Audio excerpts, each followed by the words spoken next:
With the 15th pick and with the 26th pick in the 2019 NFL Draft, the Washington Redskins select Dwayne Haskins, Montez Sweat.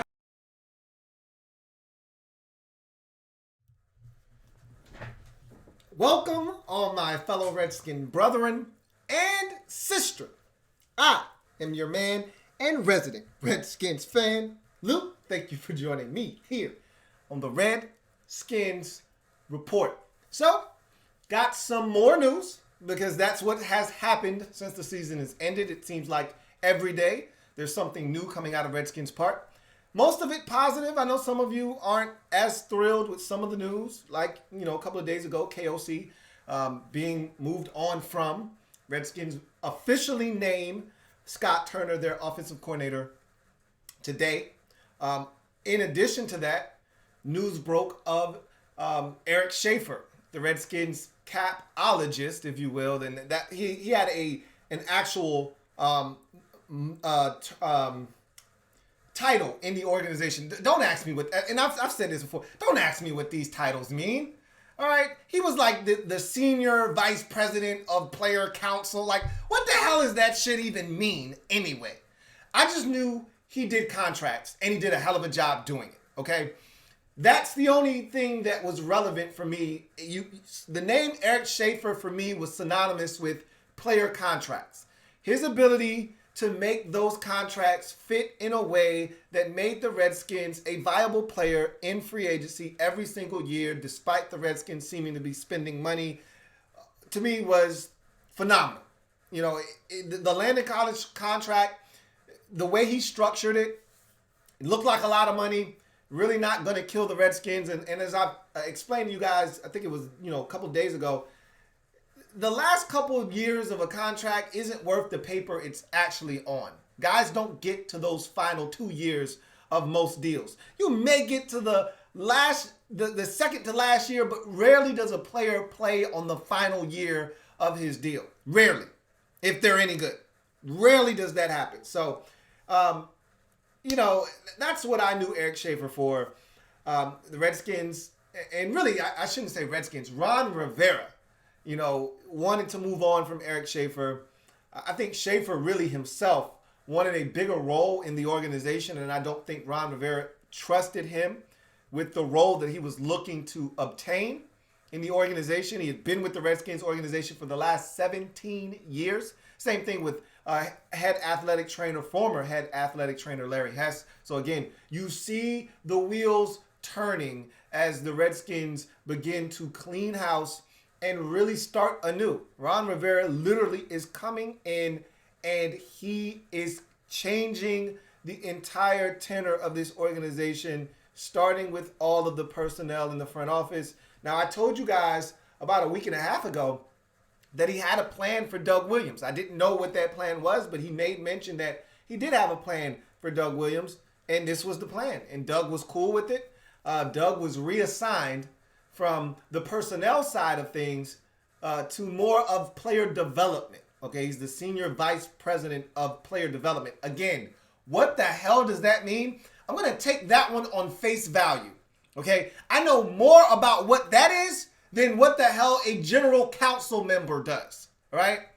However, it's almost like, it feels like a demotion, okay?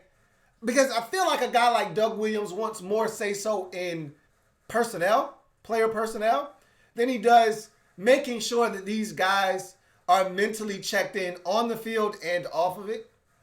See, that almost feels like a babysitter role of sorts. If somebody's pissed off or they need to talk to somebody, Doug's the guy that they talk to.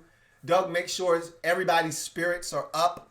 You know what I mean? Doug also makes sure that you're good off the field if you've got some things going on. Like, I'll give you an example. When Monte Nicholson was going through his issues off the field, Doug would have been the guy he would have talked to.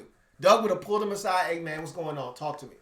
All right? That's kind of the role that Doug has now, which it's a really good role for Doug because Doug's a great people person. I haven't heard one person say that, man, really don't like Doug Williams as a person. Everybody loves Doug as a person. All right? Doug's an excellent guy. from all accounts. But I feel like this is a demotion. Once again, it feels like Ron is like, look, and I don't blame him. I'll give you one more analogy, then I'll open up phone lines to you guys. This feels like someone coming in to a situation, and really just Ron Rivera just can put him into this analogy. But, it's someone coming in and saying, look, if I'm going to fail at whatever it is I'm doing, all right, I'm going to fail with my guys, doing it my way. And much more than this, I did it my way. He says, I'm doing it my way. So if I succeed, I'll be doing it my way. If I fail, I'll be doing it my way. All right. If I'm going down with my guys doing it my way. Remember Jay Gruden on the way out? Jay said, look, if they're going to take me out back, put two in the dome, and lay me down easy after this Patriots game, guess what I'm doing? I'm going out my way with my guy. I'm starting cold. On my way out, I'm putting my guy in one last time because I'm going out on my terms with my guy. All right? That's what Ron Rivera is saying. Look, I'm getting a second chance at this. And I'm going to say this, and then I'm going to allow you guys to have the floor. This could go one of two ways. All right? This is Ron Rivera Act 2. So we've seen plenty of Act 2s in this league. Some successful, some not so much. We're hoping this is more along the lines of Bill Belichick and Pete Carroll type of Act 2. For Carroll, it was Act 3. All right, he was with the Jets and the Patriots. Initially went to USC, came back with the Seahawks, and we know what Pete Carroll has been since he has come back to the NFL as the Seattle Seahawks head coach. And then with Bill Belichick, he was in Cleveland. He looked to be having those guys on the right path. Then they ended up jumping ship and going to Baltimore. They got rid of Bill Belichick in that process. And voila, he ends up in New England. And the rest is history. And so we know what that second act has looked like. All right. And then there's the other side of the coin. All right. You flip that coin. That was heads. When it lands on tails, you could have Act 2 of, I don't know, say a Lovie Smith. All right. Remember, Lovie Smith went to a Super Bowl with the Chicago Bears, had about an 8-9 year run in Chicago, very successful with the Bears. All right. It didn't work at the end. He was fired and quickly hired by the Tampa Bay Buccaneers. Got a lot of control there. They bring in Jason Light along with Lovie Smith. He goes to Tampa. They sign up a bunch of free agents. They look to change the culture, and it goes horribly in Tampa Bay for Lovie Smith. It could be that.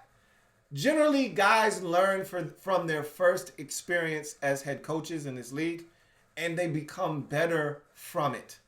I'm hoping that Ron Rivera is the former, not the latter, and that he's learned from past mistakes, which is probably why he is more inclined to bring guys on board that he trusts, because he's seen what happens when he's not on the same page with guys in the front office. He's seen how that has turned out for him in the past. And he also knows that if he wants this thing to go the way he wants it to go, he needs guys that understand his vision. What better guys to hire than guys that carried out this same vision in another location? Just bring those guys along. It's what coaches do in this league. When you get an offensive coordinator or you get a head coach, they bring in an offensive coordinator, all right, and then this is what they love to do. They bring that backup quarterback, that journeyman backup quarterback that was with them in their last stop. You know why? Because he helps them install the new offense. It's easy for that guy to just come in and show everybody else how it's done. He knows the offense front and back, and so he's able to help that young quarterback, or he's able to help, this second-year guy that needs help with this offense. It's easy on the install. And so we would see everywhere Bruce Arians would go, Drew Stanton would follow him. Why? Because Drew knew his offense. And so that's common among coaches in this league as well. Same thing with Ron Rivera as he has all this power, he's bringing guys along, and you're seeing it happen again. They move on from Eric Schaffer. He's going to find work, trust me, somewhere else. And in comes Rob Rogers, who had a similar role in Carolina. So we'll see how it goes. Again, I'm all for it. You know, in Ron we trust. That's the moniker I'm going to roll with until he gives us a reason not to. In Ron we trust. We'll see how it goes. But feels like a demotion for Doug Williams. But if Doug's happy, I'm happy for Doug. And Eric Schaffer out. Now you're just waiting to see what other dominoes falls, including Alex Santos and some of the other guys in the front office. But at the end of the day, the guys that are most important, they're already here. And we pretty much know what this is at this point. So with that being said, I've said enough. Let's open up the phone lines. There it is. Let's go ahead and get to the comment section.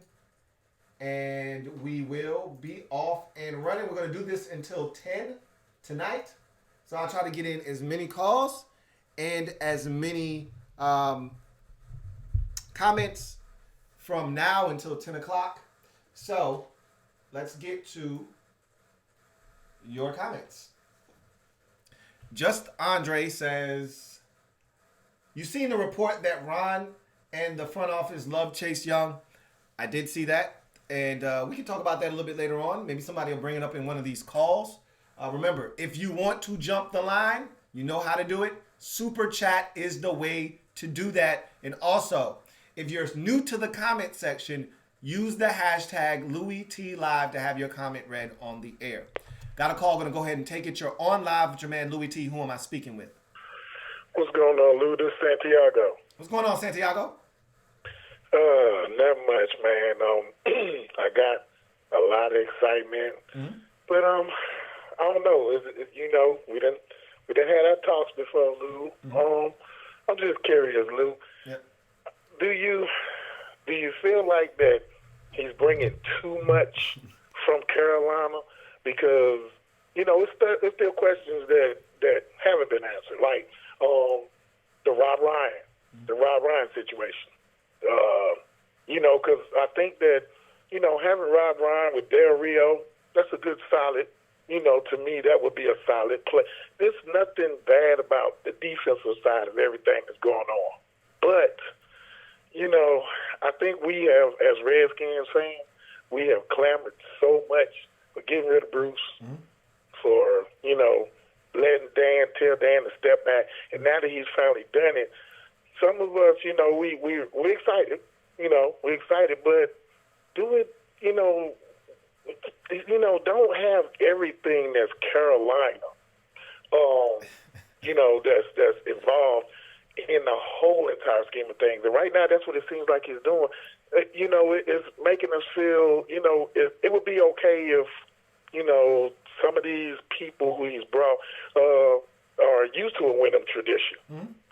You know what I'm saying? The bring, you know, North Turner son, and then knowing that, you know, we've just got finished going through that scenario with the George Allen, the Bruce Allen with George Allen connection.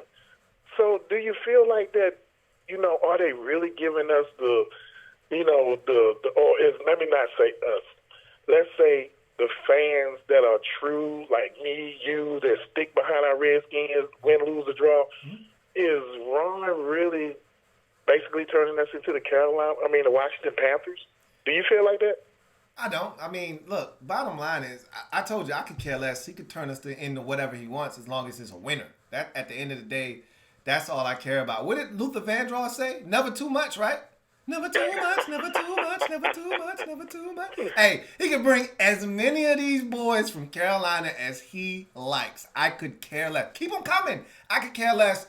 As again, we don't know what happened in Carolina. Again, we know his record in Carolina, but we don't know how good they were at their jobs in Carolina. We didn't follow them close enough.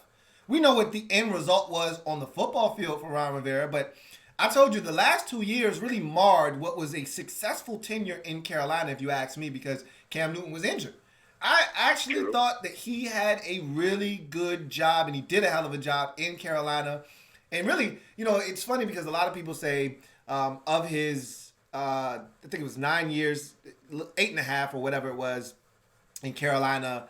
I think it was like 5 or 6 of them weren't winning seasons or whatever the case may be. But the first 2, I actually throw those out. He came into a 2-14 outfit, and it took him a little time to turn it around. And in that third year, and in addition, a rookie quarterback in Cam Newton. So all these things happening at once. Brand new organization in terms of, bringing in out with the old, in with the new with Rivera. You're moving on from John Fox, who had been there for a long time. So a lot of things had to change. Same thing here. Jay Gruden had been here for a while. Bruce Allen had been here for a while. A lot of things have to change. So it's going to take a little while. And it may take a year or two. But I go ahead. got one more question. Sure. One more question. Sure. As much as you have been excited about the Haskins deal, as much as a lot of us who really recognize giving Haskins a chance, the comments right now that Ron Rivera has been making, it's been making me feel like I'm feeling a little bit dampered in a way because, it's like I don't know. For some reason, I don't know for sure because we don't have any other quarterback signed past this year outside of Alex Smith. Let me make sure, which that's a whole nother level. Right. But did you feel that it seems like as if Haskins, he's thinking that he's making us feel like, okay, Haskins is not going to be able to progress because I don't know, like he's almost taking his time away from Santiago. No, I don't feel that way, man. I don't. I think sometimes as fans we tend to take things and we just run with them and we make things up. Like, has Ron Rivera said anything like definitive that makes you think he doesn't believe in Dwayne Haskins? All he said was you gotta earn it. Right. That's it. Like, I don't want him to rest on his laurels. I don't want him to rest on the last 2 games that he played this season and make him feel like, oh, he's arrived. I want him, and he's got to study even harder now because it's a new playbook, most likely, that he's going to be inheriting here. So he's pretty much telling him, look, bro, I need you to be at your best. You're the leader of this team. And in order for me to feel like I got the right guy, you have to show me that I got the right guy. I don't think he's saying anything differently than any other brand new head coach coming into a situation with a quarterback that is going into his second season would say. I'm pretty sure if we went back and listened to Sean McVay when he took the job and they asked him about Jared Goff, he probably said some really good things. But remember, Jared Goff is coming off of a horrible rookie season, and he probably said, yeah, we're going to look at him, and I think he's a really good quarterback, and he's got talent, and yada, yada, yada. And he said all those same things about Dwayne Haskins. So I feel good about it, man. You're right.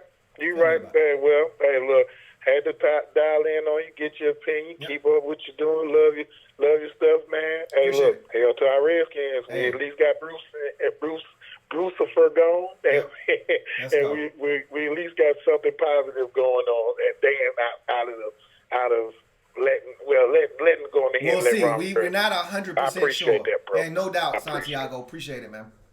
All right. So, first caller in, Santiago, wanted to know, is this too much? Nah. Not too much. Not too much at all. Got another call. Going to go ahead and take it. You're on live with your man, Louis T. Who am I speaking with? Hey, Louis. This is Andrew from Manassas, Virginia. Hey, what's going on, Andrew?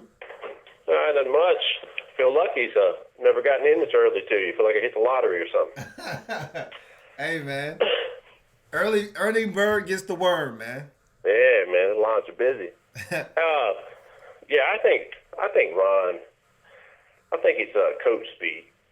I think he's just saying what he's saying about Dwayne to, he don't want to hand it to him. Right. He wants to make him earn it, wants to see what he's made of, see how competitive he is. Mm-hmm. And, if you look at the offensive coordinator he picked, I don't know much about the guy. I know a little bit about his dad. Right. The system that they run, the Air Coryell, it's usually they like big arm quarterbacks for that. They stretch the field. I think it fits with Dwayne. And that's what Norv, that was a Norv thing. Norv always wanted to stretch the field vertically. He always wanted to push the football down the field. So I'm expecting a little bit of that as well. Yeah.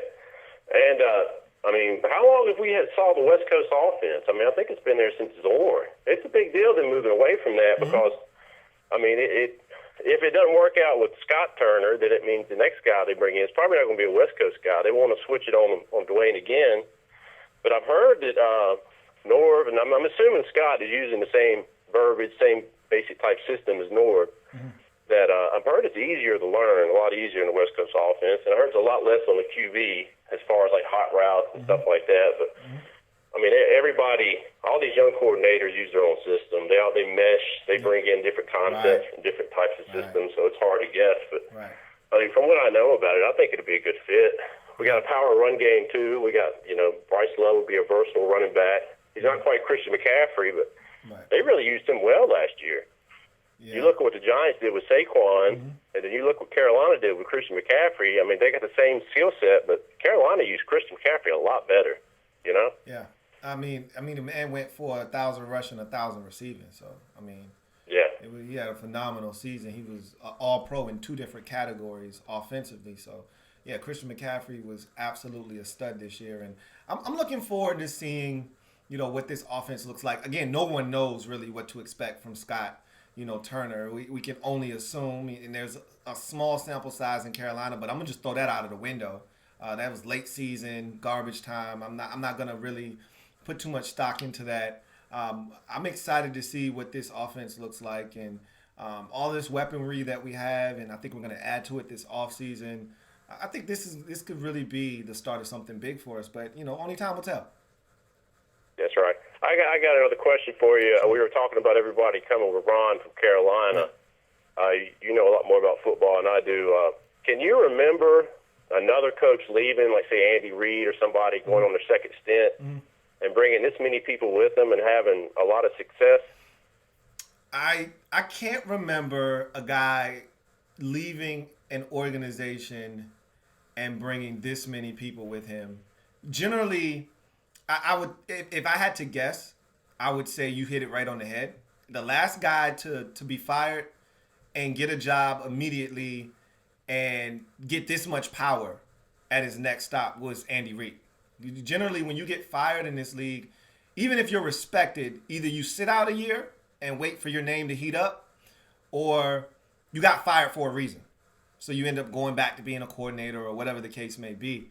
But, when you've been in a locale for as long as Rivera was, or, Andy Reid was in Philly, and you've won as many games and you've garnered the respect that those guys did, the next stop is usually one where you are able to obtain a ton of power. And when you go into those organizations, you usually get to handpick everyone that comes on board. And I can't think of many other instances where a guy gets fired and, immediately lands on his feet somewhere and has this kind of power given to him. It doesn't happen very often in this league. That's right. You know what I mean? So, even look at the Dallas Cowboys hire of Mike McCarthy. He was respected when he was fired. Everybody was up and, oh, my God, I can't believe the Packers. He had to sit out an entire year to get another gig, and it did not come with the kind of power that Rivera just garnered. And he won a Super Bowl. Rivera didn't. So you rarely see this happen. So, no, I can't recall it other than Andy Reid. Right. Yeah, it's a rare situation. Yeah, it is. Most of the time, if the head coach sits out a year, most of his assistants get jobs elsewhere. Yeah. So it might explain why a lot of them are coming with him. It's just such a quick turnaround. They're all free, and he's hired and got a lot of power. So that kind of explains it right there. But I appreciate you, Lou. I'll get off here. Hey, no problem, man. Thanks for calling in, man. Always good to hear from you. All right, bye. All right, got some super chats, man. Want to go ahead and knock a couple of these out. The first up from Jeremy Bramlett. He says, Cowboys fan here. Seems like y'all are doing well. Feels good, man. I can't say we're doing well. We have hope. And that's a dangerous thing to give a man that has been lacking hope for so long. We feel really good because we have something we haven't had in quite some time, and that's hope. You guys seem to be doing a lot better too now that you've gotten rid of Redhead Jesus. So I think we both feel good about our situation at this moment. We might feel a little bit better than you do, but that's nor here nor there. Let's see. Merle Garrett says, Rick Smith or Morocco Brown. I want to first thank Merle Garrett, and I want to also thank Jeremy Bramlett for their super chats. Greatly appreciated. Thank you so much. Let's see. Rick Smith or Morocco Brown. So Morocco Brown was once in this organization a long time ago, back in the Gibbs 2.0 days. So when you go and you go that far back, you're talking Vinny Serrato days. That was a different time. That was the wild, wild west in Washington, where they were firing up Redskins One, the private jet, to go pick everybody up and sign every free agent under the sun and bring them here and overpay. It wasn't the best time to be in the Redskins front office, which is why everyone talking about Louis Riddick when he was here, and I don't know what his role exactly was, but remember, it wasn't the best time to be a part of this organization. And so Morocco was here. Now, Morocco has since aged in this league. He stayed on board with the Redskins for a number of years before finally moving on. I think he is with the Colts right now, if I'm not mistaken. I think he had a stop in Cleveland with the Browns as well. He's very respected around the league. And I like Morocco Brown. Rick Smith is a guy that was respected in Houston. He was their GM. Both of them are African American. Both of them are black. So I'm rooting for one of these guys to become a GM at some point, whether it's here, anywhere else. I really don't give a damn. We need more black GMs, more minority GMs in general, but more black GMs, more black head coaches, offensive coordinators, that sort of thing. But in terms of Rick Smith, I wasn't the biggest Rick Smith fan in Houston.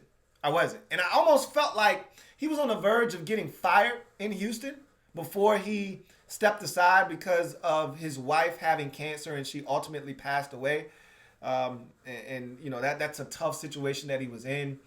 And so they moved on to Brian Gaine. That worked not. He was there for a year before being tossed aside and Bill O'Brien taking over the reins in Houston as the head coach / GM. And so I'm not a big Rick Smith fan. So if you force me to choose between the two, I'd probably go with Morocco Brown. However, he doesn't actually have a track record as a GM, and Rick Smith does. So we can take a look at what Rick Smith did in Houston. And there are probably some really talented football players, i.e. J.J. Watt, that he selected in Houston when the Redskins passed on J.J. Watt in favor of Ryan Kerrigan. But that's nor here nor there. You know, Redskins traded back, allowed the Jaguars to come up and get Blaine Gabbert, and they took Ryan Kerrigan, and the Texans took J.J. Watt. The rest is history. At the end of the day, I think I would lean towards Morocco Brown, but Rick Smith isn't a terrible candidate, but you know, you just want a guy that you feel like will work well with Ron Rivera. Rick Smith is a guy that has had a GM title before. Probably feels like if he comes into a situation, which is why I don't see Rick Smith coming on board here, because I feel like he wanted to be the guy to pick the coach and kind of be in total control. That's the kind of control he had in Houston. If he comes in now with Rivera having the kind of control that he has, I don't think he's going to have that kind of say-so and that kind of power. And it could end up in heads butting and a clash. I don't want that. So I would prefer a guy in Morocco Brown who hasn't had this title before that would be just happy and thrilled to be in that role. And then I want to see what he's capable of as a GM and how good he is at evaluating talent and players and things of that nature. And so it would be, you know, interesting to see. And so it's hard to pick between the two because you got one unknown commodity in Morocco Brown and then another one that he was solid, but he wasn't a guy that moved the needle for me. I guess in this case, I'd want the guy that I felt like was up and coming and was an unknown commodity, similar to Scott Turner. I'm fine with the unknown commodity in this particular situation. because I still think we got guys in the building, and Kyle Smith and those guys that still do a really good job of evaluating talent. And I don't know if it'll be this whole Redskin, decision like they've talked about in the past. But in any event, I would go with Morocco Brown. Thank you for the super chat. Again, Merle Garrett. Got another super chat. This time, it is from my man Derek B. What up, Derek B? Yeah, he says, Doug was a prop before. Now he can do something meaningful. I'm floored how depressed the fans are about change we prayed for. A loser mentality. Again, I'm not going to kill fans for being up in arms. Again, this is what happens when you're a battered fan base. We've been preconditioned to be up in arms about everything. Nothing's ever good enough because we're like that dog that has been in, dog fighting and has been mistreated and beat up.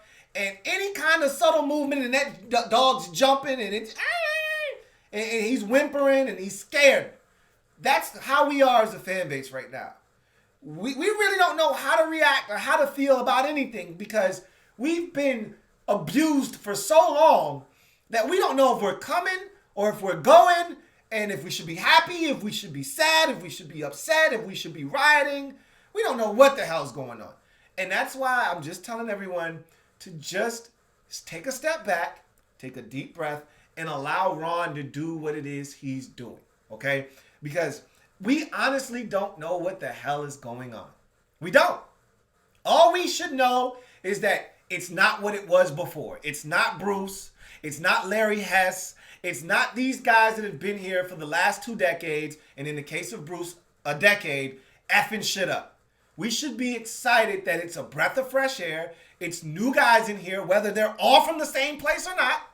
It's all new guys, and hopefully they bring new results. That's all you can hope for. That's what I'm hoping for, and that's what I'm going to allow this thing to potentially be. So, and you're right. Doug, I don't think he really had any power or any say-so with Bruce, but many guys in the organization didn't with Bruce here. All right, Bruce pretty much wore all the hats, made all the decisions, and you're right. Doug was a prop guy. He was the guy they would send out there as a pawn. He was the guy that they would send out there to take bullets when something went wrong, like the Reuben Foster situation, and they sent poor Doug out there to take questions and to be slaughtered, and then they forced Doug to go and backtrack after he said something wrong. Like, he's not in that position anymore. He's in a different position where I think he can make a difference. So we'll see. You're probably right about that. So anyway, I think that's the last super chat that I have now. So we'll go back up to the comment section. I know the phone lines have been ringing off the hook. So we will go there. You're on live with your man, Louis T. Who am I speaking with? AJ. Hey, what's going on, AJ? Hello? Hello. Hey, what's going on, man? Nothing much. What you I got? do think the Redskins are going in the right direction. Okay. I like Ron Rivera, the head coach. I think Scott Turner and Del Rio are pretty good coordinators. So I feel like in a couple of years or so, they'll be up there with the Eagles and Cowboys fighting for the division. Not that they're quite there yet, but we'll need to look at off-season with free agency and the draft to completely understand where Ron Rivera has taken this team. But right now, they do look good. I feel good about it as well, AJ. And I love the point that you made is that you're not expecting this team to go 10-6 next year. It'd be nice if they did, but you're not expecting that. This is a process, and Rivera even said it himself. It's a process, and I don't know if every fan out there understands that it may not. And some of these fans have been spoiled by. Some of these head coaches coming in year one, turning it around. Sean McVay, Sean McDermott, some of these coaches that have done it. You look at Chicago a couple of years ago, Matt Nagy coming over from Kansas City, first year, winning the division. A lot of, and Matt LaFleur doing it this year in Green Bay, but he's got Aaron Rodgers, keep that in mind. A lot of people don't understand that it's a process, and we may not be one of those teams that he turns it around in year one and wins the division or wins 10 games and Yeah, like makes it to the postseason. for example, Doug Peterson. Yep. It took him 2 years to win the Super Bowl. Yep. Yeah, it took them 2 years. That first year they started out well and then kind of fizzled down the stretch and you know, and there were people, I don't think people remember this, but in the middle of that second season of Peterson, there were people calling for his job. He was going for it on fourth down all the time, and they were losing games, and they thought he was over-aggressive. I thought he was over-aggressive. I thought he was way too aggressive with his fourth down calls, and people wanted him gone in Philadelphia. He ended up winning the Super Bowl in that second year. So all I do is, as I've done plenty of times with this fan base, is preach patience. Yeah, think of this Kyle Shanahan. Yep. The first 3 years that he was, because they had 3 straight losing seasons with him as head coach, and then all of a sudden in the fourth year, those 49ers are top seed. Yep. We got some static with you, AJ, man, but I appreciate you calling in, man. Have a good one. You too. Yep. And that's another great point that AJ made about Kyle Shanahan. I mean, look at those first few years in San Francisco, man. They were duds, all right? And now look at where they are. It's just a matter of patience. If you continue to follow the process and you continue to stay steadfast in your beliefs, you don't try to change up, you don't try to be something you're not. The 49ers continue to build, despite not having the success show up on the field. They were embedding a message in those players in that locker room. And when they finally got Jimmy Garoppolo healthy and they got everybody on the same page, look what they were able to accomplish. Now they're one game away from the NFC Championship. And so we've got to understand that this may not happen overnight. Got a call, gonna go ahead and take it. You're on live with your man Louis T. Who am I speaking with? Yeah, this is Rick from I'm from Harrisonburg. Hey, what's going on, man? Hey man, how are you doing, man? I was listening to the show all the time. Hey, appreciate that. Hey, I got a question for you. Sure. All right, I know we got a new coach and all. Mm-hmm. That's great. I love it. I love what we're doing. Mm-hmm. But I got one thing. Well, actually, I got a couple. Okay, who do you think actually is going to be the starting quarterback next year? Dwayne Haskins, without a doubt. Okay, Dwayne Haskins. Mm-hmm. Now, somewhere along the line, okay, you say Dwayne Haskins, but see, we still got Alex Smith. Uh-huh. Do you think he's actually done? Do you think he's actually going to play anymore? I still haven't moved off the he's never playing football again stance. Uh-huh. So I still don't believe he ever plays football. I know he wants to, and he's going to work his ass off to try to get back, but I just don't see it happening. Yeah, I mean, I like Alex Smith. Mm-hmm. I like Dwayne Haskins. I like what Dwayne Haskins has been, when he plays, what he's doing. Mm-hmm. The only thing is he's getting sacked too many times, and I don't know if that's maybe the line is doing that, is letting him get sacked, or if he's just not playing, or if they're just not blocking for him like he wants to be, or I don't know. So I'm trying to figure out why he keeps getting sacked for. It's a combination, yep. In my eyes, I think he's going to actually end up getting hurt really bad. Mm-hmm. And I hope he don't. Mm-hmm. But somewhere along the line, people need to start blocking for him so he can actually be an accurate quarterback. And that's a part of the process as well. I mean, one of the reasons that they didn't think he was ready early on was because he couldn't set the protections properly and, get them into the right protections so that they could run the offense efficiently. As the year progressed, he got better at that. But, some of it was the offensive line. Some of it was Dwayne, not doing some of the things he needed to do. Either way, I think that's something that gets better with time. I think the experience that he gained at the end of the year was invaluable, and it's going to help him with that whole sack total moving forward. Yeah. Now, do you think they're actually going to keep Casey Keenum? I do not think he's going to be back, but I would say this. I wouldn't mind having Case Keenum back. Like, he's the perfect backup quarterback, the kind of guy you want. But to me, we would be wasting him here.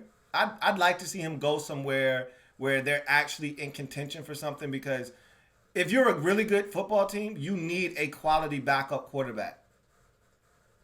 Yeah, so you don't think Colt be back there? No, Colt's done. I don't see any way that Colt. I think Case Keenum has a better shot of being back here than Colt does. Maybe. I just don't. That's just I know my Bruce opinion. is gone, and he didn't like Colt, towards the end because he was a J guy. But I just don't see any way that Colt McCoy is back on this football team. Yeah. Well, see where I come from. A lot of people down here, see where I live at, are saying really it's not the coach's fault, it's the players' fault because the players don't really want to play because, and I was like, look, I was like, you can't really say nothing. A lot of people said it was Bruce Allen's fault, which, yeah, I mean, he's gone now, but that's part of the problem. But a lot of people said it wasn't Jay Gruden's fault.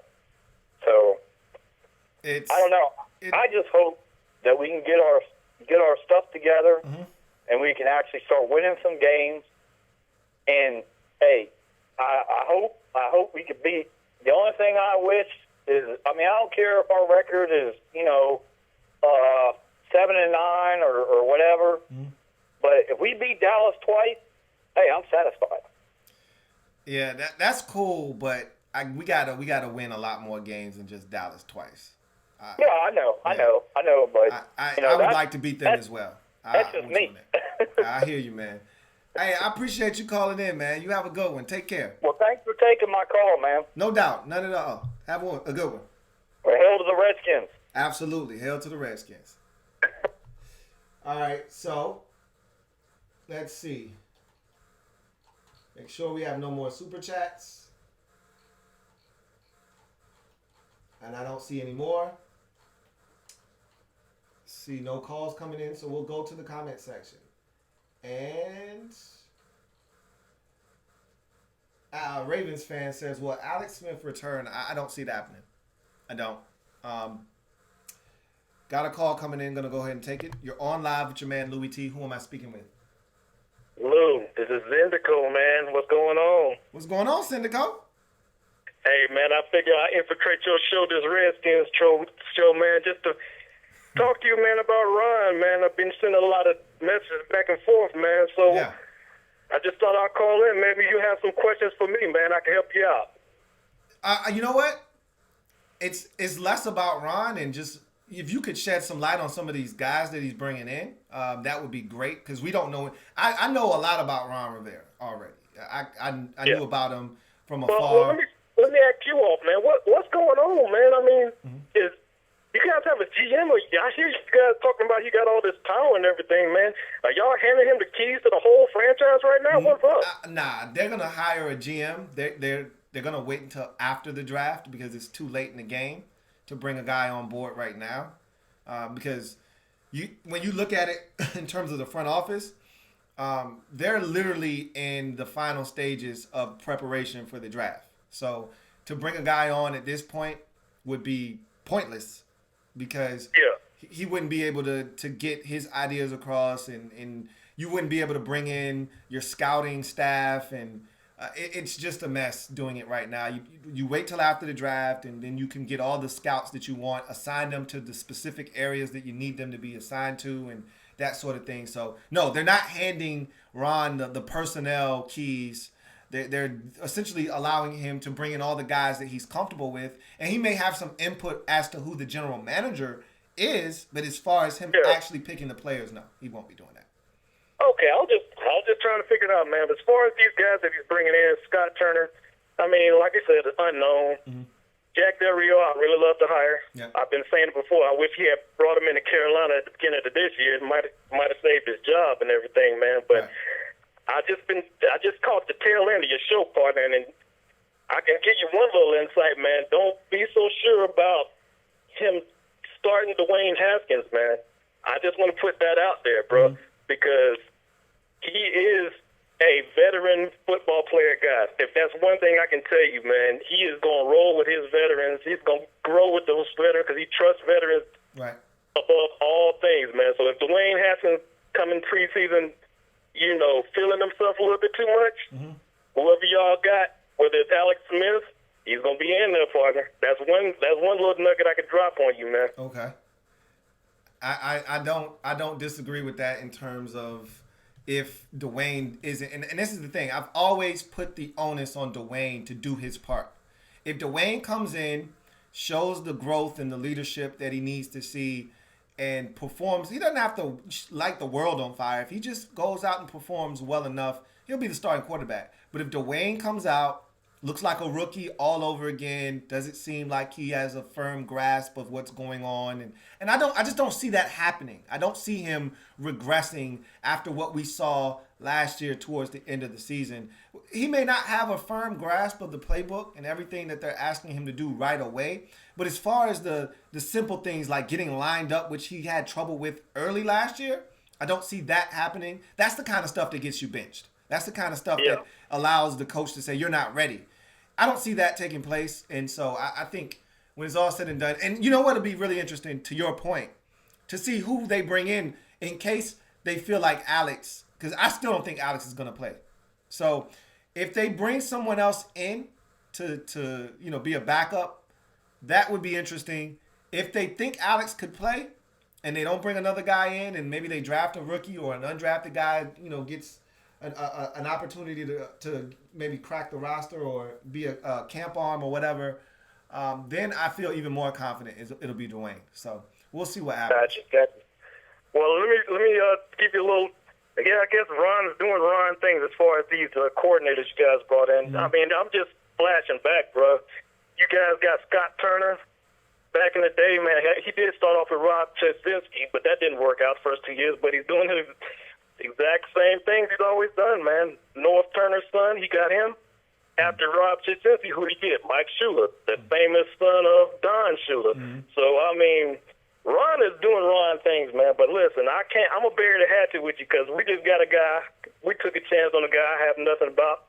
Yeah. I like the way you guys are, starting off at least. Ron's going to get you guys right. It might take him, a little while to get things figured out, man. But at least you guys, he's bringing in guys with experience, man. We just got this college coach, and everybody's looking at each other like, okay, I mean, he can talk a good game, but, man, it's a whole another different level, man. Yeah, and I think it's less about Matt Rule, the coach, because I think he's an excellent coach, and it's just about this contract.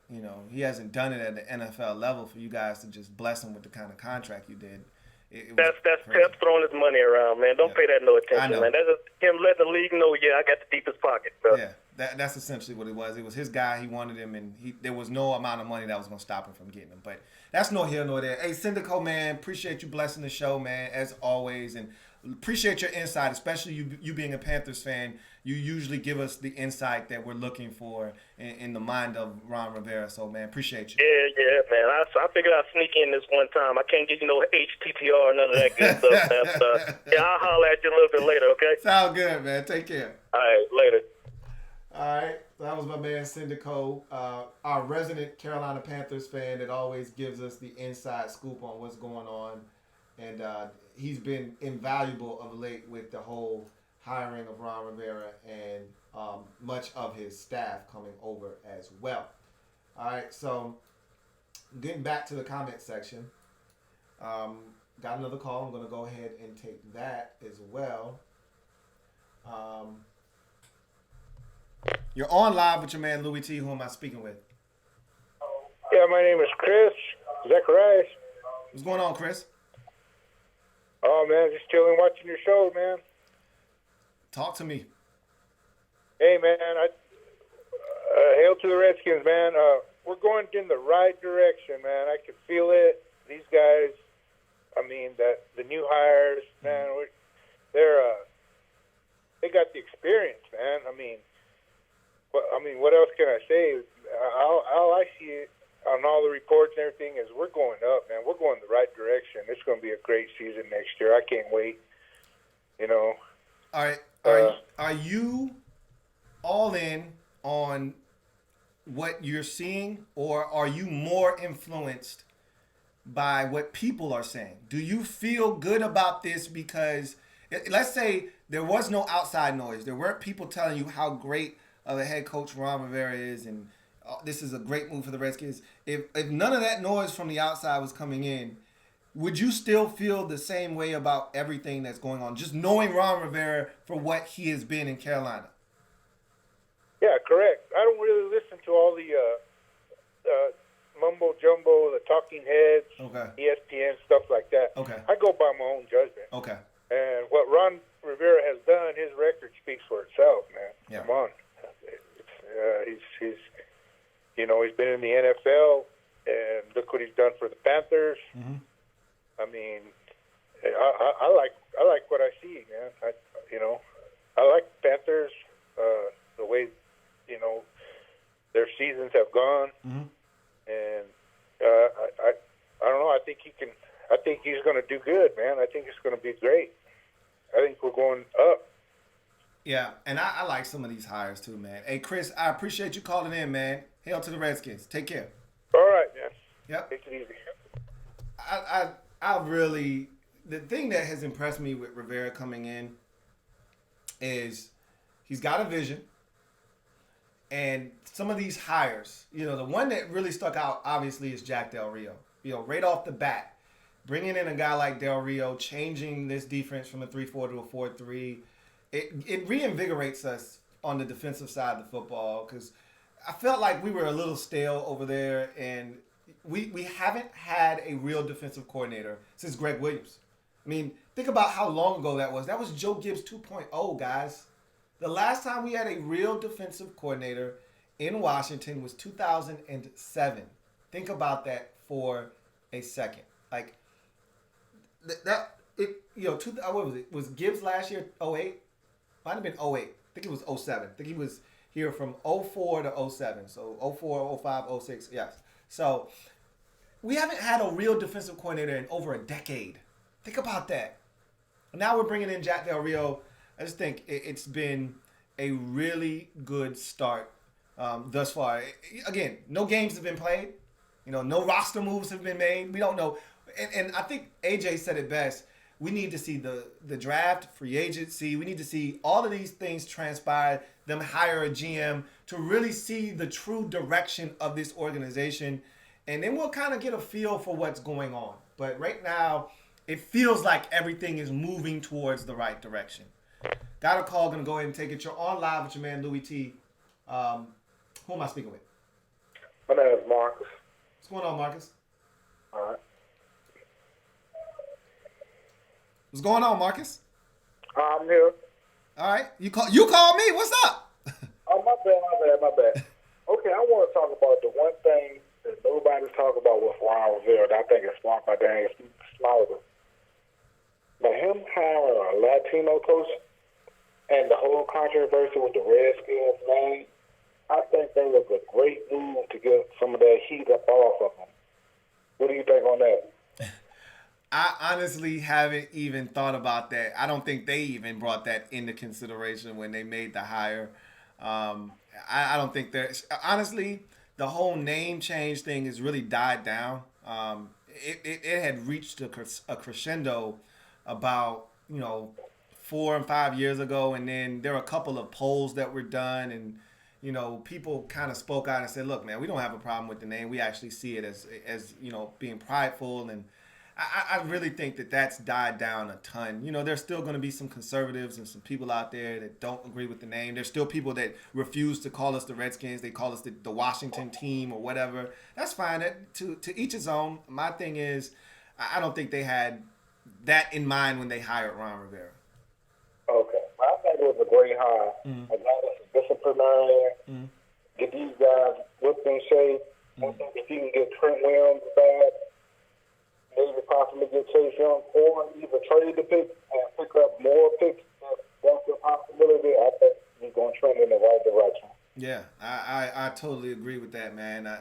I love the fact that, everything seems to be coming together, including potentially, I know there are some fans out there that don't want Trent back. That's fine. Again, I know a lot of people that, with that whole saga with Trent, they were done with him. They washed their hands. They didn't want anything else to do with him. But at the end of the day, he's family. I would love Trent Williams to finish his career here because as I mentioned before, and this is kind of selfish on my part. I don't care. I'll admit this. We don't have another player on this team that has the potential to make the Hall of Fame. We haven't had Hall of Fame talent on this football team. All right. Trent Williams is the one guy that if he finishes out his career strong, even though there's this little blip here, he's got the potential to make the Hall of Fame one day. And I would like to see that be done in a Washington Redskins uniform. I don't want there to be any controversy. I don't want him to go somewhere else, win a Super Bowl, and all of a sudden now he's going into the Hall of Fame as a fill in the blank, similar to Champ Bailey. Even though Champ Bailey's best football was played in Denver, I looked at Champ Bailey as a guy that had the potential to be a Hall of Famer, and unfortunately he didn't get to finish his career here. He goes to Denver, blows up, and goes into the Hall of Fame as a Denver Bronco. That's cool. I don't want the same thing to happen to Trent Williams. So I'd like to see Trent finish here. And it would take a major need off the table as well. So I really would like to see Trent come back. And I think Ron Rivera has laid the foundation for that as well. So that's another positive that we've seen since Ron has come on board as the Redskins head coach. No doubt. Thanks for your time, man. Hey, no doubt, man. Thank you. Have a good one. All right. All right. So let's get to some more comments. Let's get as far back up to the top as we can. And remember, if you want to jump to the front of the line, either call in or super chat. We'll get that done. Also, don't forget there are other ways to donate to the channel or the brand. There is super chats, as I've already mentioned. There's PayPal. That's down in the description of this and every single video that I do. And then there's also Cash App and Patreon. Cash App is $ Louis T Network, and Patreon, again, down in the description below of this video and every single video that I do. So, got a call coming in. Going to go ahead and take it. You're on live with your man Louis T. Who am I speaking with? Hey, what's going on, Louis? What's going on? Hey, this is Emilio, man. What's going on, Emilio? Oh, just another day out here talking Redskins. Let's do it, man. What you got? All right. Hey, I've been listening to your show for a while, man. I like what you say and things. I've got a couple of questions. Sure. One, I know our new guy that's going to make the numbers dance. Mm-hmm. I think it was a good move to go ahead and bring him in now because we need to get our free agents taken care of, and we don't want the guy that's fixing to go out the door to be doing those contracts for us. And we need to get it taken care of, I think, before free agency, if we can, to put it behind us. Absolutely. I mean, part of the reason they moved on from Schaffer now is because of, some of that you just mentioned. Like, if a guy knows he's not going to be here moving forward, and remember, they were talking about holding on to him until after the draft. If I know I'm not going to be retained, am I going to do my absolute best work for you, knowing that I'm about to be fired in a couple of months? I mean, I'm not saying that he would have sabotaged this on the way out, but what's the point of holding on to a guy that doesn't have anything to really do with the draft? And he's a contract guy. He's not a personnel guy per se. So it's one to have these scouts and to have personnel guys, because they know your board, they know what you're setting up. They've been a part of this process the whole time. You don't want those guys to be out there and be able to tell other teams or another prospective team that they may end up being hired by what you're thinking in your draft room. Eric Schaffer is not a part of a lot of that stuff. So you can get rid of him now. And again, what comes before the draft? Free agency, as you mentioned. And you're going to need your cap guy to be able to sit down and make these numbers dance. And so if you're going to bring somebody in, do it now. Don't wait. Do it right now. Get them in the building. Get them familiar with the guys that we have as free agents, the positions of need that we have. And then you start feeling out, all right, what's it going to take to get a guy like, say, Eric Flowers deal done? What is it going to take to get a Brandon Sheriff deal done? Get him familiar, up to speed. Okay, Jordan Reed hasn't played in a year and a half. Okay, let's see how much we can get in terms of a savings with him. All right, let's figure out what to do with Trent. If he's going to be back, we're going to have to give him a new contract. What's this contract look like? What's the framework of it? That sort of thing. So you're spot on with that. Yeah. Hey, man, speaking of Eric Flowers and the offensive line, how would you feel about getting all the best players on the field as we possibly can? Obviously, that's what we want. But what about moving Sheriff to right tackle, which he was projected to be when we drafted him, and inserting Wes Martin in there at right guard? If we can re-sign Eric Flowers and we got Trent Williams coming back, man, that sounds like a tough line to me. But what are your thoughts on something like that? It's hard to take a guy that has played the first, 4 or 5 years of his career at one position and then kick him outside to tackle. And not to say that it's totally foreign to him because he played it in college, but he played left tackle in college, and it's not just easy to just flip to the right side and play tackle. But to take it a step further, he's a guard in this league now. The Redskins tried him at tackle when they first drafted him, and they saw quickly that that's not going to work. That's why they kicked him inside the guard, because trust me, if they spent the 5th overall pick on him and he didn't work out at left tackle, the next idea is to move him to right tackle. And if that doesn't work, then you kick him inside the guard. So the Redskins probably tried him at tackle and it didn't work. They kicked him inside the guard and they just kept moving with it. And he's worked fine inside. If it's not broken, teams aren't looking to fix things. I wouldn't tinker with that. If he's back here in Washington, it will be as the right guard.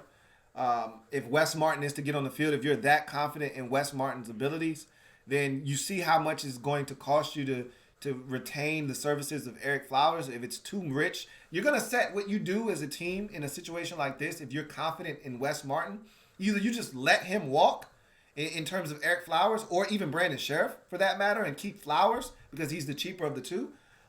Or you say, this is the price we have on Eric Flowers. This is the amount, whether it's a 3-year, let's say it's a 3-year, $27 million deal. And 16 of it is guaranteed. And you say, that's the number, 9 per year. If somebody steps over that for him, and let's say someone offers him a 4-year, $42 million deal, you say, hey, Eric, it was fun, man. It was great. Have the best career you can, man. That's too rich for our blood. And then you insert Wes Martin.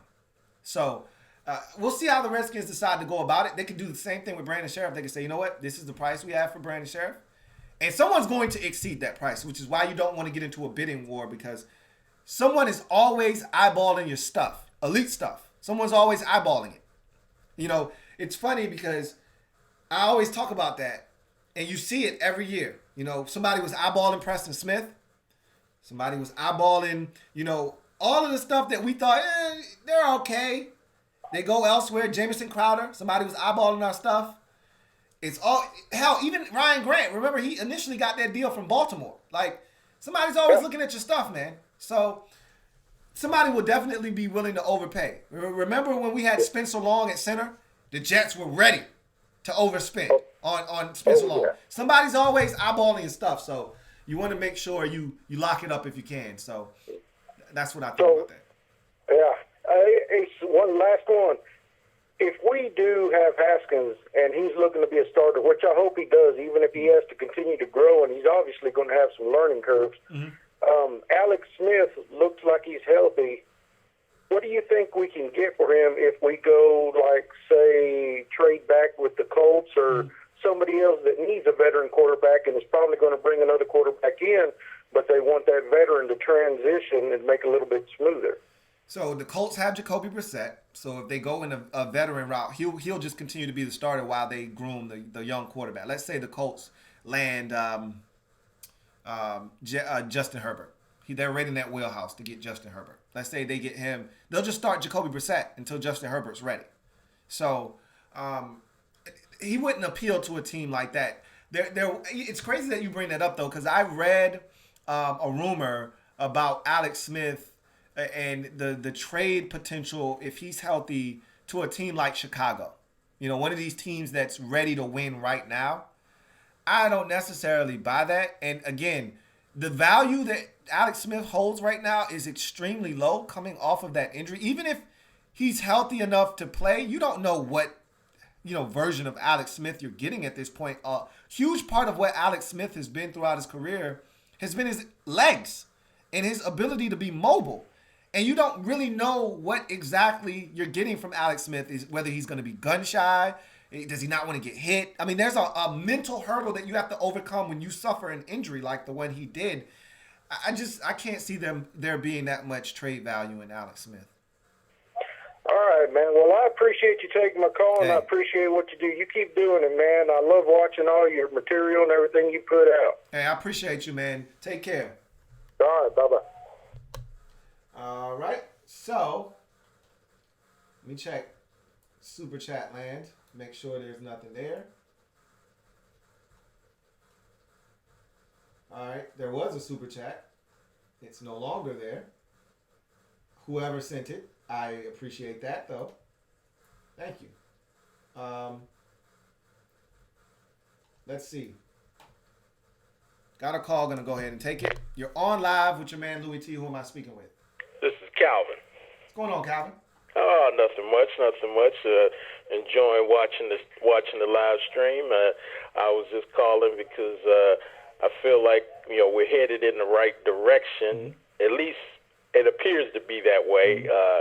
It feels like the adults are in control now. So I guess the one drawback maybe is Snyder if he he gets a little antsy and tries to meddle. But hopefully he'll stay out of it this time and just let Ron Rivera do what he needs to do to get the franchise back on track. Right. The question I wanted to ask you is what do you think will happen with Ryan Kerrigan if we draft Chase Young? That is a great question because Ryan Kerrigan is going into the final year of his deal. Right. And he wants a new contract, and he's already made it publicly known on the way out on the exit interview this at the end of the season that he wants to do whatever it takes to stay in Washington. He wants to remain a Redskin. He said, I've been here through the bad. I want to see this thing through, and if it ends up being good, I want to be here for that as well. And kudos to him for having that mentality and that attitude. So he's already told his agent, look, I want to be here now. He's not telling his agent, I'll take the hometown discount to stay here. But he's telling him is find a way to make the numbers work for all parties involved. I still want to get paid. I still want to maximize my value. But at the same time, I want to do it here in Washington. So I think if you get Chase Young and you have Montez Sweat, I think right off the bat, just like we saw with Sweat early in the year, he wasn't a starter right out of the gate. The first 2 weeks or so, he was, a guy that they platooned in the game, and then eventually he took over as the, down in, down out, snap in, snap out starter and rep guy. But as you get into the season, I think you'll start to see Kerrigan in more of a rotational depth role. I think that's going to be what he evolves into. Right now, when you go into a 4-3, one of your defensive ends have to be stout against the run. Yeah. I think they will view Kerrigan as that guy. And so it'll be interesting to see if he still starts over a guy like, let's say, that Chase Young blows everybody away right off the bat, and he's starting, but Sweat isn't. It'll be interesting to see how they decide to do it. But I think the two young guys will be your starters. In like obvious passing situations, you may see them have a package where you've got Sweat, Young, and Kerrigan all on the field at the same time, and then you pick the best of your four interior defensive linemen. Whichever one of those guys is your best pass rusher, you ask me, that guy is Matt Ioannidis. You put all those guys on the field at one time, and you go after the quarterback. It could be like somewhat of a NASCAR package or whatever you would like to call it. Yeah. When you put your best rushers on the field all at once. I can see that. And then remember, guys get tired. You sub guys in and out. Kerrigan will still get his fair amount of snaps. Yeah, Yeah, I could see that. I just figured maybe it's a possibility that there's a team that makes them an offer that that they can't refuse. I would love it. I would love to see that. Maybe they recoup that second round pick that they don't have, currently. Something like that. It would be interesting if a team came calling with the second round offer. Would the Redskins bite at it? I think they view Ryan Kerrigan as the next guy to go into the Ring of Fame. You know what I mean? Like, I don't know. Like, he's the face of the franchise, or has been for the last 7 years or so. I don't know if they want him to break the sack record. Obviously, he's like 1 or 2 sacks away from doing that. Like, I just don't see him going anywhere right now. I don't. Now, do you believe that like when they bring in a general manager eventually, do you think that Louis Riddick is in the running for that? I don't know. I mean, I would think that the guy that they bring in has some kind of relationship with Ron Rivera. You know what I mean? Not necessarily having worked with him before, but as I mentioned yesterday on the live feed that I did over on Skins All Days channel with my man Tones, Protect Sports, and others, Ed Oliver and all of those guys. I talked about Joe Shane, who is right now the assistant general manager in Buffalo. Yes, as another guy that could potentially be on the radar. He's got Carolina Panthers ties, right? And so that's another name to watch out for. I would not discount Louis Riddick, but I think his name just resonates because people know him. They see his face. They know what he. They can identify him and his beliefs. He was one of the guys that was the first in the media to publicly say that Dwayne Haskins is going to be an outstanding quarterback when a lot of people were piling on Dwayne Haskins. Yeah. He was the guy that was saying, no, Dwayne is going to be excellent. And then he came back and said the Redskins are mismanaging Dwayne Haskins. I don't know if that has an impact on, he did not say Snyder or anybody. He went out of the way to say that Jay Gruden and, that the coaching staff at that time were responsible for mismanaging and handling Dwayne Haskins. I don't think that has any impact nor any bearing on him potentially being a candidate. I think it's more about Ron Rivera and his comfort level with the guy than it is anything else. And so if you asked me to put a percentage on it, I would tell you it's about 15% that he's the next GM. I don't think it's very high. I think there are other guys out there that have a much more realistic shot at becoming the next Redskins GM than Louis Riddick. But we'll see. Yeah. One other question: Do you think that Jordan Reed will retire, or do you think he wants to continue playing? I know he wants to keep playing. I've heard him talk, not since the concussion, but prior to the concussion. He loves football, man. I feel so bad for him because he loves football. That's why he continues to come back. I'm hoping that he retires. And I'm one of those guys that, if you want to play to your heart's content. But I also see what happens at the end of guys' careers when they're done. And, I've seen these suicides that have happened. I just don't want him to take that risk because the way he plays the game, he's always going to be subjected to hits to the helmet because he plays a brand of football where he's always lowering his head. All right, his helmet is never on tight. How many times have we seen Jordan Reed get hit and the lid just pops right off? Yeah, several. On that hit that he just took, the one that put him out for the season, his helmet came off. It's just the way he plays the game. He's always over the middle of the field. He's fearless. I don't want to see him put his health long term. It's already been put at risk. I don't want to see him put it at risk any further. Yeah, I agree. And the last question I have for you, Bryce Love next year, do you think that he will be put in that role that Chris Thompson was in this past season, or do you think they'll keep both of them? I see them. I think they're gonna move on from Chris Thompson, and I love Chris, man, and I think I still think there's a role for him on this team.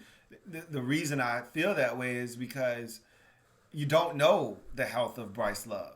You don't know the health of Darius Geis. But then again, Chris Thompson hasn't always been the healthiest guy himself. The bottom line is the problem becomes who's playing special teams. You know, that's what you run into when you start keeping 4 backs. One of these guys got to play special teams. Bryce Love, I probably won't be playing special teams. Darius Geis damn sure isn't playing special teams. All right. Chris Thompson has never played special teams. You know, maybe early in his career, but he's not playing it now. So if you're going to keep 4 back, and we know Adrian Peterson ain't playing no damn special teams. Oh, no, not at all. At this point, you know, if you're going to keep 4 backs, that last back has to double as a guy that's running down on punts and kickoffs and things of that nature. So Bryce Love isn't going anywhere. Darius Geis isn't going anywhere. And I think AD has proven that of all the backs, he's the one that seems to be able to stay healthy. So if nothing else, you keep him just because if all the other guys get hurt, you'll still have 26 to fall back on. So True. I can't see them keeping Chris Thompson. And yes, I do see Bryce Love filling in that Chris Thompson role. Okay. Well, Louis, thank you so much for taking my call. Yeah. Keep doing the great work you're doing, and I will keep tuning in. Hey, man, I appreciate you, and great call, man. Good questions. Have a good All one. right, now. Happy New Year, too. Likewise. Thank you. All right. Let's check. All right, no more super chats? I don't think.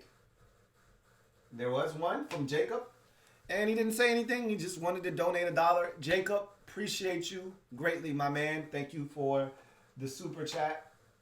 And let's get to some comments now. Cody Otter says, from what I saw on the bit of film I've watched, Dwayne seems to struggle with recognizing safety blitzes, a couple of others too, but corner and safety really gave him problems. And if you disguise it well, yeah, it's going to give a young quarterback problems.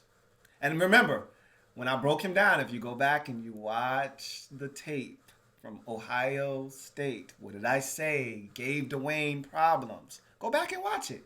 I broke him down last year. What did I say gave him problems at the collegiate level? You're on live with your man, Louis T. Who am I speaking with? This is Santiago. One last time, Louis. Lou, I just wanted to tell you, when I called earlier and I told you I had my concern about Ron Rivera bringing all his coaching staff. Yeah. I sent it to you in a super chat. I don't know if it got to get through. Yeah. My problem with him bringing all of his coaching staff is I don't know if people tend to remember. This the only. Now, mind you, I'm originally from D.C. and I live in Carolina. Mm-hmm.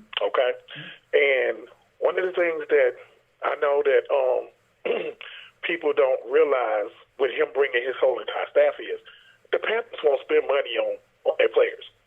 They and this is something I didn't get to visit with you when I spoke to you the first time. Mm-hmm. That's like, remember, a lot of people might tend to forget because we're Redskins fans. Mm-hmm. Now, mind you, I live in Carolina, okay? The Steve Smith situation, that came back to bite them and hunt them. Mm-hmm. The Josh Norman situation, even though we wound up getting Josh from them, but that came back to bite them and hunt them. They never went and bought out, go try to go get a premium player, a top-notch, if they had the money, they would be lucky. Most people that they would keep maybe or invest into is maybe a Greg Olsen. Mm-hmm. You don't find that might be something that may be worrisome, being that we are Redskin fans and how passionate we are about. Hey, one thing about Dan, he will spend that money. Mm-hmm. I don't think nobody can disagree that Dan won't spend that money. Right. You know that. I know that Dan will spend that money.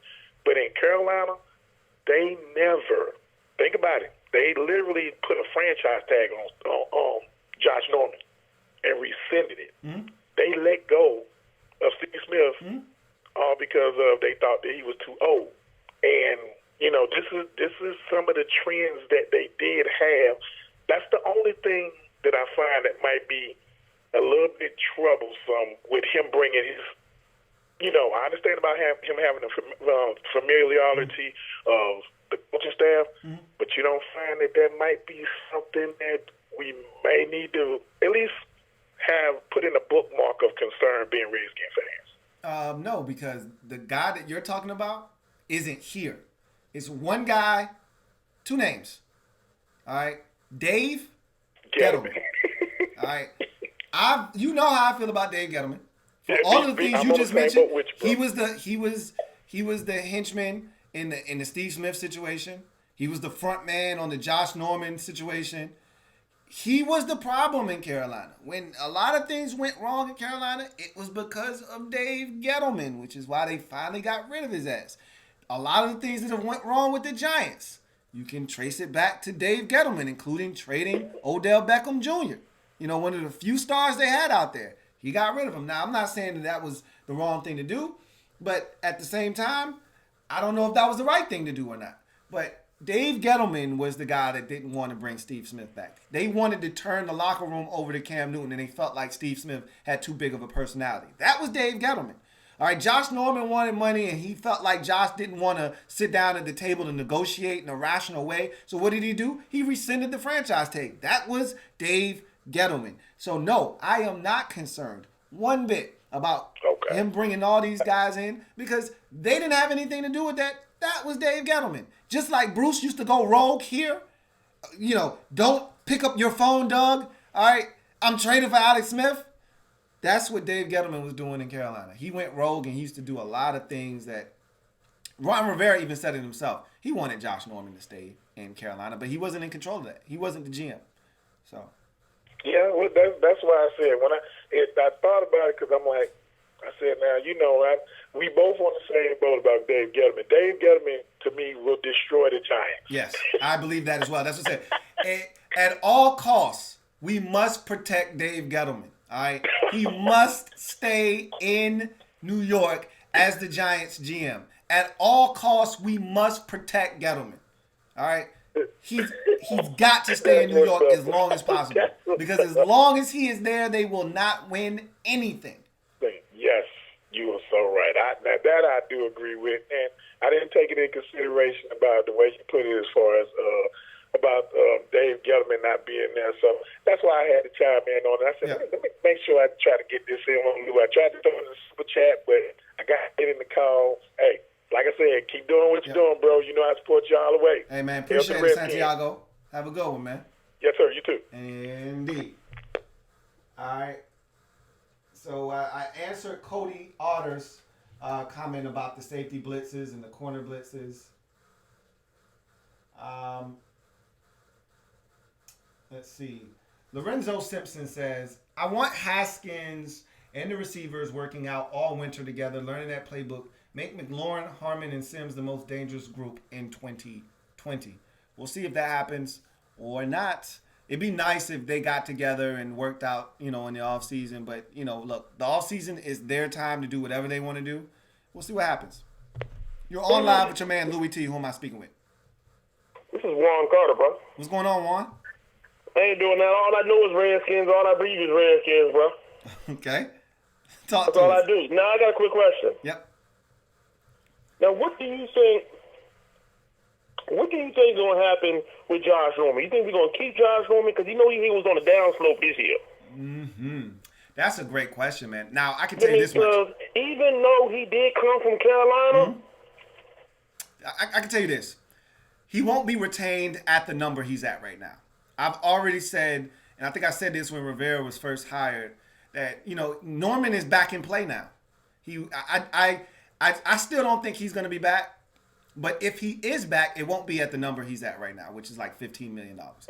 They will. Okay, I feel what you said, because Josh Norman was jumping over Bulls and all that last year in the offseason. Right. I mean, if you can jump over Bulls, why can't you cover these daggone cornerbacks?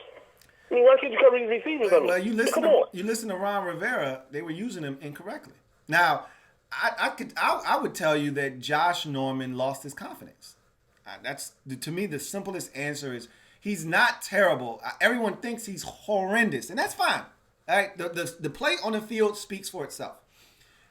I think he lost his confidence. And he was so ecstatic when Ron Rivera came in, and he feels like, you know, he's going to change this organization and everything is on the up and up. And he may be right about that. I just don't know if he's going to be here to be a part of it moving forward. Again, Ron Rivera has always had an affinity for Josh Norman. Even when the Panthers cut him loose and rescinded the franchise tag, every time we've played the Panthers, he's went out of his way to say, if used correctly, Norman can probably still play at a high level in this league. And he pretty much said the Redskins were not using him right, which we weren't. And so I don't know if he still thinks Norman can play. Obviously, he said he sat down and he's watched the film. So he knows what Norman has and hasn't been doing. And he may be able to say, you know, Josh has lost a step. And he didn't have a step to lose in the first place. And Josh has lost a step. And he may be like, you know, Ron Rivera can bring the best out of you.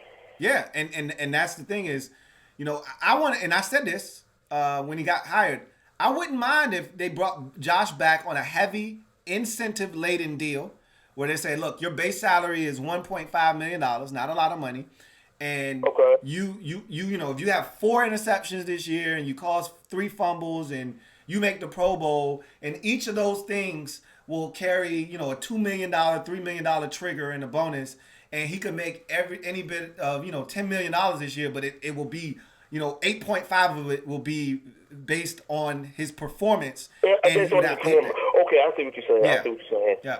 I see what you're saying. Okay. I mean, that's all I had. That's my question and everything for the night. You know what I'm saying? HTTR to the Redskins. You know, it all is what it is. Hey, you know, appreciate I'm a you, Redskin Juan. to the death of me. You know. Yes, sir. So, appreciate you, Juan. You already know. Hey, hail, bruh. Hail. All right, hail. Yes, sir. All right. Let's see.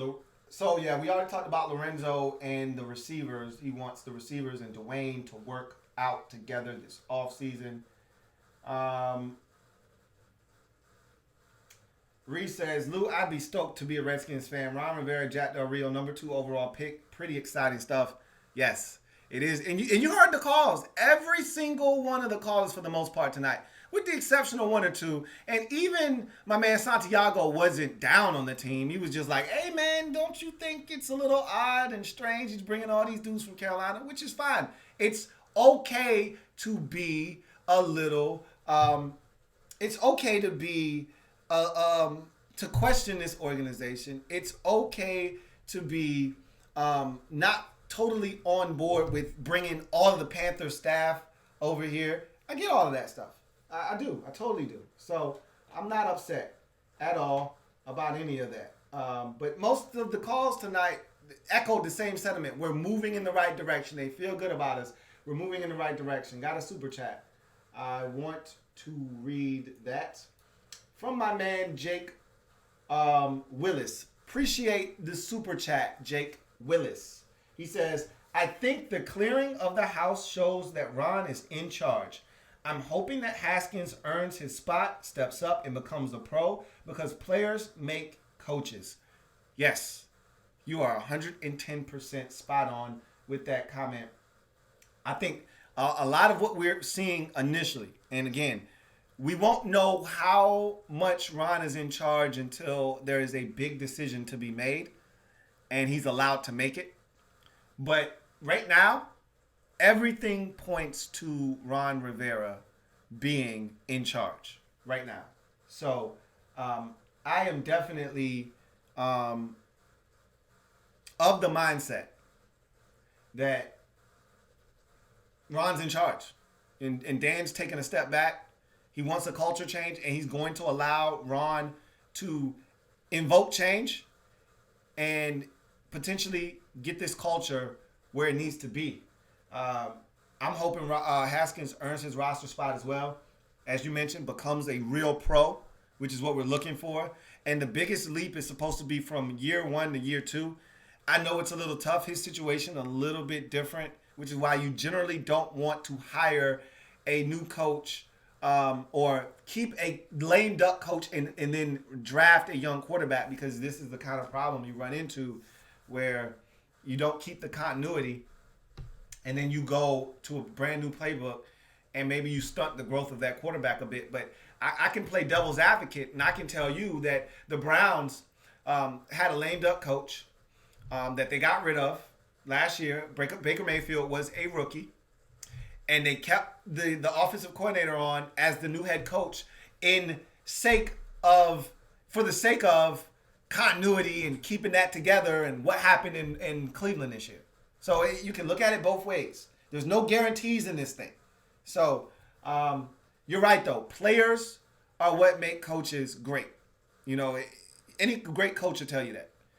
Bill Belichick is a great coach, but he's great because Tom Brady is his quarterback and has been for his duration of being in New England.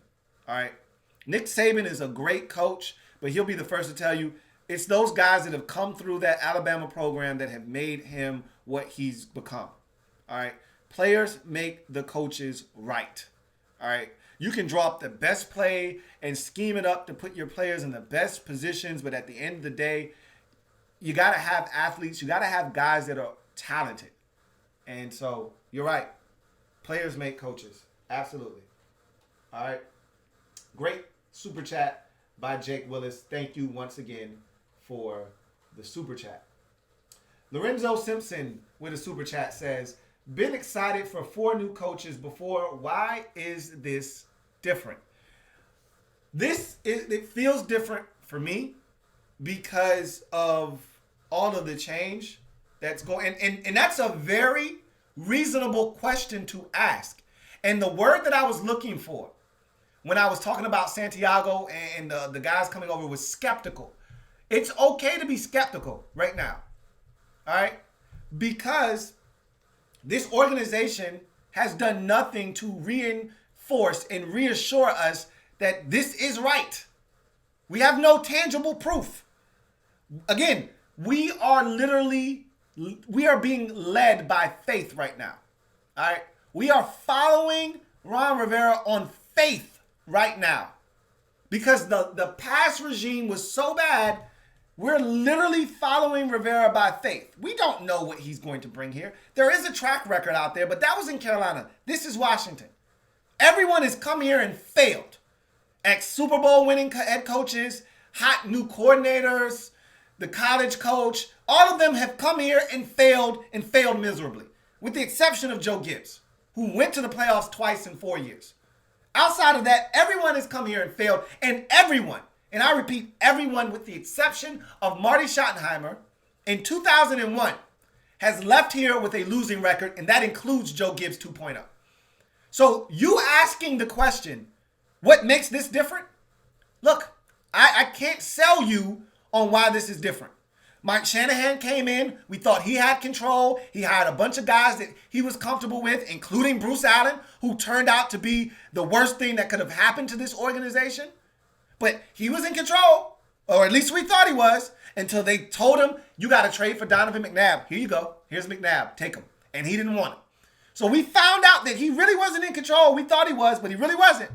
And that's why I said, until we start seeing Ron Rivera making decisions, we really don't know just how in control he really is. All right? Because we thought Mike Shanahan was in total control when he came.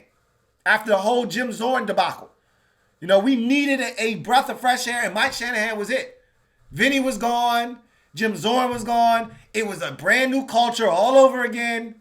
And look where we found ourselves a decade later. So I get it, Lorenzo. And I would love to sell you on why this is different. All I'm going to tell you is I'm just on board for the ride. And Ron Rivera is not Mike Shanahan. He didn't win a Super Bowl. But what I can tell you is he's a much more likable figure than Shanahan was. There were people out there that didn't love Shanahan. Shanahan was a habitual liar. And I love Mike Shanahan. I felt like if we would have kept Shanahan, if we would have chose Shanahan over Robert Griffin III, we wouldn't be in this position right now. I'd assure you of that. But that's nor here nor there. To answer your question, I can't tell you what's different. All I can tell you is Ron Rivera's here. I'm excited about Ron Rivera. I'm excited about the moves that have been made in the organization. Ron seems to be in control. We've been here before, to your point, but he seems like he's in control, and I'm just going to take a wait-and-see approach. But, again, I'm going to enjoy this ride. All right, wherever it takes us. Again, this I've said this before. This could be a beautiful dream or a beautiful nightmare. I don't know which direction we're going in. I'm just along for the ride, and I'm going to enjoy it until it's no longer enjoyable and I want to get off the ride. For right now, though, I'm just getting in the seat. All right, I'm fastening my belt and I'm pulling down that little latch that goes over you to make sure you don't fall out of the ride. And the excitement that you have before that roller coaster takes off, that's where I am right now. I'm in my seat. All right, the anticipation is building. I just buckled in my belt. That attendant over there that comes by to check to make sure that your harness is on tight, he's coming past and he's checking all us Redskins fans to make sure that we're buckled in tight. All right, to make sure that we're not going to fall out of this roller coaster. Even if this shit breaks down somewhere along the lines, we're still going to be in safe and tight until they get it working again. We're in this roller coaster and we're right in the seat before it takes off. And I'm excited for the ride. I don't know if this is going to be a great roller coaster or if it's going to be a terrible roller coaster that I don't want any more of. But I'm willing to ride it and see how it goes. All right? So that's all I can tell you. But I'm not mad at you for that, Lorenzo, at all.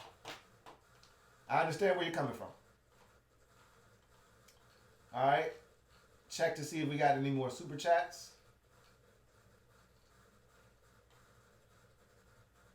Luke Butts, appreciate the super chat. Thank you so much. Greatly appreciate it, man. Thank you so much.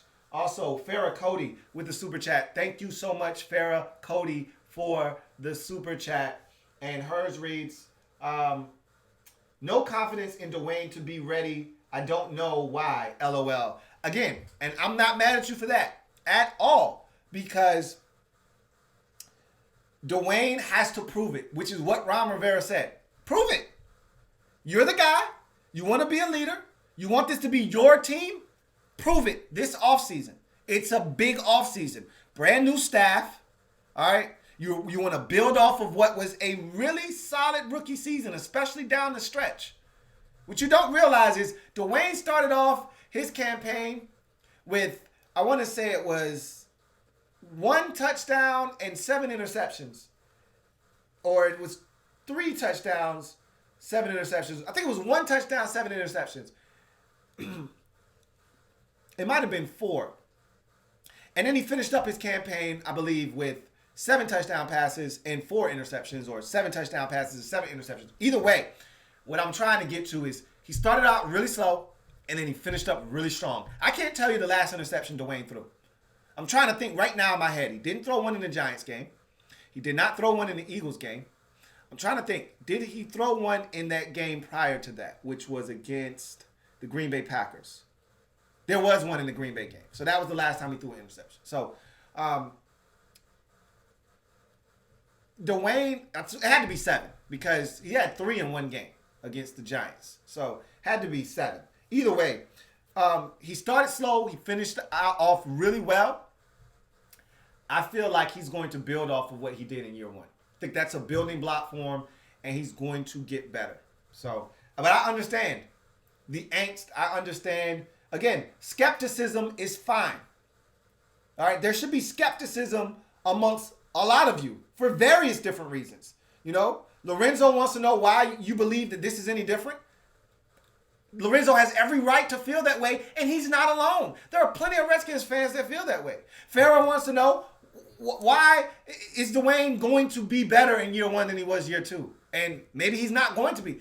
I get your skepticism. There are people out there. My man Redskins Review, he doesn't think Dwayne is the answer yet. He needs more proof. There are plenty of people out there. Bostic, Jeff Bostic, the Redskins Super Bowl winning center, all right, says that he doesn't think Dwayne's the guy. For whatever reason, his explanation didn't make much sense to me. But okay, he didn't think Dwayne's going to be the guy. There's a lot of people out there like that. Dwayne, only thing he can do is put his best foot forward, prepare, study, and be ready when camp rolls around to prove that he is, in fact, the guy. That's all he can do. Thank you guys for the super chat. Greatly appreciate it.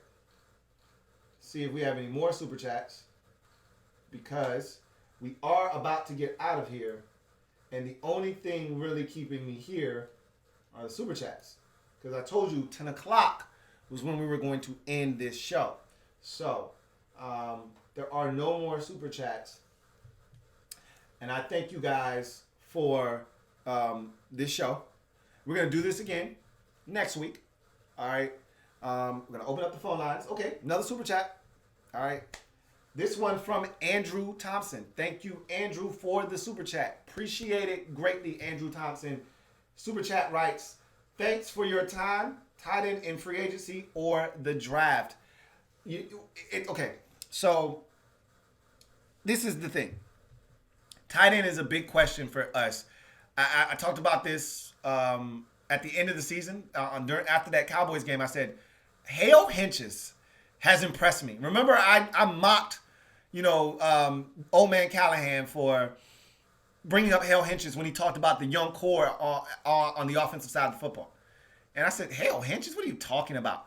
Hale Hinches impressed me towards the end of the season. That being said, Hale Hinches is not a number 1 tight end. Hale Hinches may not even be a number 2 tight end, even though I think he is capable of filling in that second tight end role. Either way, Andrew asked, draft or free agency? I think you try your hand at free agency first. And if you strike out there, because honestly, the 3 guys that I think are available in free agency that are, worth going after, and I'm not even sure if I even want Eric Ebron. He's always injured, but when he's good, he's good. The 2 guys really that you want are Austin Hooper and Hunter Henry. I don't think either of their respective teams are going to allow them to test free agency. And it doesn't cost you a boatload to franchise your tight ends in today's NFL. Now, that's going to change here shortly when Travis Kelce and George Kittle and these guys break the bank here shortly. That's going to change soon. But as of right now, it doesn't cost you a bunch to franchise your tight end if you want to keep a guy and try to negotiate a long-term deal. I don't see those guys going anywhere. But those are the 2 guys I want in free agency. If you don't get either one of those guys, and there isn't a secondary guy that's out there, and I would have to look at the entire list of tight ends, then I think that's when you go to the draft. Something has to be done at tight end this year. You cannot go back into next season with the same group of tight ends you had this year. It just can't happen. Obviously, Vernon Davis and Jordan Reed probably aren't going to even be on the roster, but something has to be done there. So I would double dip. Start out with free agency. If you get something there, it lessens the likelihood that you have to do something in the draft, but I wouldn't be opposed to you getting a guy in free agency and then turning around and saying, man, we got a 2nd round grade on this guy, and this is the 3rd round. We really like this tight end. We're going to take him. All right? I would not have a problem with you double dipping, but I would start in free agency, and just in case you don't get, you strike out there, then the draft is always there as a fallback. But what you don't want to do is skip free agency, say we'll get it in the draft. You lose out in the draft, and now you got nothing. So I would start with free agency, for sure. All right, so that was the last super chat that I see. And so that is going to be it. I thank you guys for joining me. And again, we're going to do this again next week. And let's just set it at Thursday. I think Thursday is a great day to do this. If I'm here, Thursday it is. And I don't see any reason why I won't be here. I don't think I'm going out of town or anything is on the docket next Thursday. So we'll set it again for 8 o'clock. If it changes like it did today and I have to push it back to 8:30 or whatever, 9 o'clock, you guys will be notified of that. But right now, we'll set it for Thursday, 8 p.m. We'll do this again. For all of you out there that called in, and I know the phone lines are always crazy, I apologize if we didn't get to your call tonight. But I do not want you to be discouraged from calling in the future. Make sure you continue to support the channel. Thank you for all of the super chats that were sent tonight. Those are greatly appreciated. Thank you so much for your donations. And also want to thank you guys for tuning in, all the comments. Make sure you like this video. If you haven't already done so, subscribe to the Louis T Network for more great content. And also check out the Louis T Network podcast. Brand new episode going to be uploaded tomorrow. So be on the lookout for that as well. But in the meantime, you guys take care. Remember, I am a Redskins fan, etched in burgundy and gold. My Redskins spirit will never die. Redskins spirit will never fold. Until we meet again, hail to our beloved Washington Redskins. Thank you so much for joining me tonight. And you guys, Take care. Enjoy the playoff football. We'll talk about it ad nauseum tomorrow on the podcast. So tune in for that, and we'll chop it up again about the Redskins. Any big news comes out, and I don't know if there's much big news left.